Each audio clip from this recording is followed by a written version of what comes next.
खूब बधाई मिल रही है अशोक चौधरी जी, लोग बहुत उत्साहित हैं, जश्न का माहौल है पूरे बिहार में। बाबा का आशीर्वाद मिल गया, प्रचंड बहुमत दिए बाबा। तेजस्वी जी को ये पच नहीं रही है जीत। Immatured politician and restless politician, बड़ा डेडली कॉम्बिनेशन होता है। इमेच्योरिटी है क्योंकि उनको फीडबैक जो आ रहा है वो करेक्ट नहीं आ रहा है। तो डेट भी अनाउंस कर चुके थे कि शपथ लेंगे 18 को, 1 महीने में सारे अपराधियों को जेल भेज देंगे। एक्चुअली में सब किए यात्रा हवाई जहाज से ना, हेलीकॉप्टर में तो भीड़ इकट्ठा है, भाषण दिए, आधा मिनट 5 मिनट का भाग गए। रोड से चलिएगा तब ना लोगों का थर्मामीटर लग पाए। तो ये भी तो कहा कि रोहिणी हार के लिए जिम्मेवार है। रोहिणी का क्या भूमिका है? नेता आप हैं, वोट आप मांग रहे हैं, अपने नॉन वर्किंग परफॉर्मेंस का आप ठिकरा किसी और पर फोड़ना चाह रहे हैं। जिस तरह से राहुल गांधी की राजनीति है नॉन सीरियस पॉलिटिशियन का, उसी तरह से तेजस्वी यादव की भी राजनीति है नॉन सीरियस पॉलिटिशियन की। अब ये लोग को 2-3 जन्म लेना पड़ेगा नीतीश जी जैसा राजनीतिज्ञ बनने के लिए। ये लोग फेयर ही नहीं रहते हैं ना अलायंस के साथ। पहले डिप्टी सीएम बनने के लिए मारामारी, लड़का के पते नहीं है, लड़का के नामकरण के लिए मियाँ बीवी मानतला झोटा झोटोल कर लेता है। खूब बधाई मिल रही है अशोक चौधरी जी, लोग बहुत उत्साहित हैं, जश्न का माहौल है पूरे बिहार में। हाँ, तो ऐसा रिजल्ट ही आया है इस बार, सर प्रचंड बहुमत आया है कि लोगों में उत्साह है, और बहुमत तो लोगों के प्यार ही और स्नेह से आ सकता है। ऐसे रिजल्ट की उम्मीद की थी आपने? इतना तो नहीं किया था, लेकिन हम लोग को लगता था 175-80 तक जाएंगे।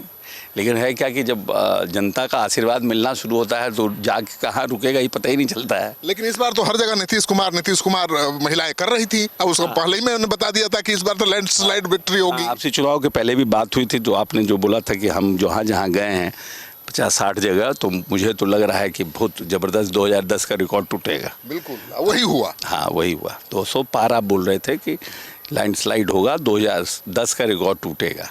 तो अब तेजस्वी जी को ये पच नहीं रही है जीत। अब देखिए ना क्या बोल रहे हैं भाई। देखिए, एक तो immatured politician and restless politician, बड़ा डेडली कॉम्बिनेशन होता है। एक तो इमेच्योरिटी है क्योंकि उनको फीडबैक जो आ रहा है वो करेक्ट नहीं आ रहा है। अब आप ठिकड़ा किसी पे भी फोड़ दीजिए, कुछ भी बोल दीजिए, SIR बोल दीजिए, कर दीजिए, वो कर दीजिए, वो एक अलग बात है। उन्होंने ये भी तो कहा कि रोहिणी हार के लिए जिम्मेवार है।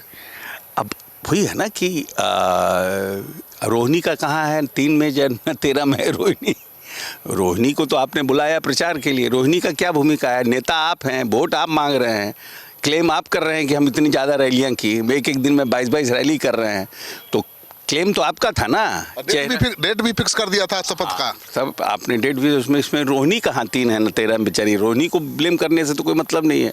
मतलब आप अपने नॉन वर्किंग परफॉर्मेंस का आप ठिकरा किसी और पर फोड़ना चाह रहे हैं। That is not correct. लेकिन वो तो डेट भी अनाउंस कर चुके थे कि शपथ लेंगे 18 को, 1 महीने में सारे अपराधियों को जेल भेज देंगे, और फिर देखिए पटरी पर दौड़ाएंगे दमादम, हर घर में सरकारी नौकरी देंगे। उनको वही 2020 के आसपास का मैंडेट लग रहा था। हाँ।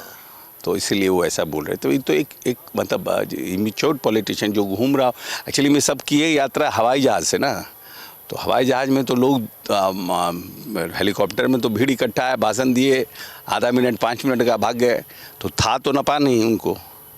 एग्जैक्टली फीडबैक तो डिपेंडेंट फीडबैक मिला ना। हम लोग की तरह बाय रोड हम लोग 39,000 किलोमीटर चले हैं चुनाव में, तो रोड से चलिएगा तब ना लोगों का थर्मामीटर लग पाएगा। थर्मामीटर लगा के लोगों का मूड मिजाज भाप के पहुंच गए बाबा के दरबार में। बाबा के दरबार में तो 6 को पोल था, तो बाबा से आशीर्वाद लेना जरूरी था ना। आशीर्वाद तो मिल गया, बाबा का आशीर्वाद मिल गया। तो भाई बैद्यनाथ धाम तो मनोकामना लेंगे ना भाई, प्रचंड बहुमत दिए बाबा। तो तेजस्वी यादव के कोई है राजनीतिक फ्यूचर आपको क्या दिखाई दे रहा है? देखिए, पॉलिटिक्स में फ्यूचर और नॉन फ्यूचर का प्रेडिक्शन तो हम नहीं कर सकते हैं, लेकिन जिस तरह से राहुल गांधी की राजनीति है नॉन सीरियस पॉलिटिशियन का, उसी तरह से तेजस्वी यादव की भी राजनीति है नॉन सीरियस पॉलिटिशियन की। मतलब राहुल के कारण ये डूब गई? नहीं, मतलब एक होता है ना टेम्परामेंट। अब ये लोग को 2-3 जन्म लेना पड़ेगा नीतीश जी जैसा राजनीतिज्ञ बनने के लिए। अब 15 दिन घूमे, उसका असर पड़ा क्या है उन पर, तेजस्वी पर, राहुल जी का? नहीं, राहुल जी का असर पड़ा नहीं पड़ा उस पर हम नहीं कहते हैं। मतलब ये लोग फेयर ही नहीं रहते हैं ना अलायंस के साथ। पहले ही डिप्टी सीएम बनने के लिए मारामारी, लड़का के पते नहीं है, लड़का के नामकरण के लिए मियाँ बीवी मानतला झोटा झोटोल कर लेता है।